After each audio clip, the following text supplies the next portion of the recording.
అందరికీ నమస్కారం. ఈరోజు టాపిక్ వచ్చేసి how to turn failure into success. ప్రతి ఒక్కరి జీవితంలో ఫెయిల్యూర్స్ తప్పవు, కానీ ఫెయిల్యూర్ అంటే ఎండ్ కాదు, అది సక్సెస్కి ఒక మొదటి అడుగు. ఈరోజు మనం ఫెయిల్యూర్ని సక్సెస్గా ఎలా మార్చుకోవాలో తెలుసుకుందాం. ఫస్ట్ పాయింట్, ఫెయిల్యూర్ని యాక్సెప్ట్ చేయండి. మొదటగా మనం ఫెయిల్యూర్ని ఒప్పుకోవాలి. చాలామంది ఫెయిల్యూర్ని డినే చేస్తారు, బ్లేమ్ చేస్తారు, కానీ యాక్సెప్ట్ చేసినప్పుడు మాత్రమే మనం దాని నుండి నేర్చుకోవచ్చు. Acceptance is the first step to transformation.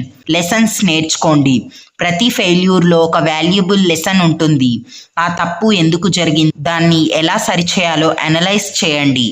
Example, ఒక ఎగ్జామ్ ఫెయిల్ అయితే ప్రిపరేషన్లో ఎక్కడ తగ్గిందో గుర్తించండి. ఈ లెసన్ మళ్ళీ అదే మిస్టేక్ రిపీట్ కాకుండా చేస్తుంది. పాజిటివ్ మైండ్ సెట్ కలిగి ఉండండి.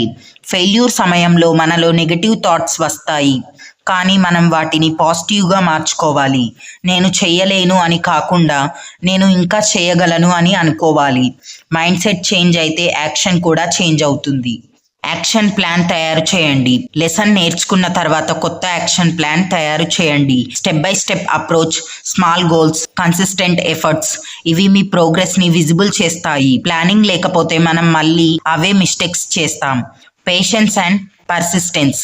సక్సెస్ ఒక రాత్రిలో రాదు. ఫెయిల్యూర్స్ వచ్చిన ప్రయత్నం ఆపకుండా కొనసాగించడం పర్సిస్టెన్స్. ప్రతి ప్రయత్నం మనకు సక్సెస్కి దగ్గర చేస్తుంది. Patience plus persistence equal guaranteed success. గుర్తుంచుకోండి, failure is not opposite of success, it's part of success. మీరు నేర్చుకున్న పాఠాలు, మీరు చేసిన కృషి, ఇవన్నీ కలిసే విజయాన్ని తెస్తాయి. So don't fear failure, turn it into your biggest strength. ఈ వీడియో నచ్చితే లైక్ చేయండి, షేర్ చేయండి, సబ్స్క్రైబ్ చేసి సపోర్ట్ చేయండి. Thank you for watching.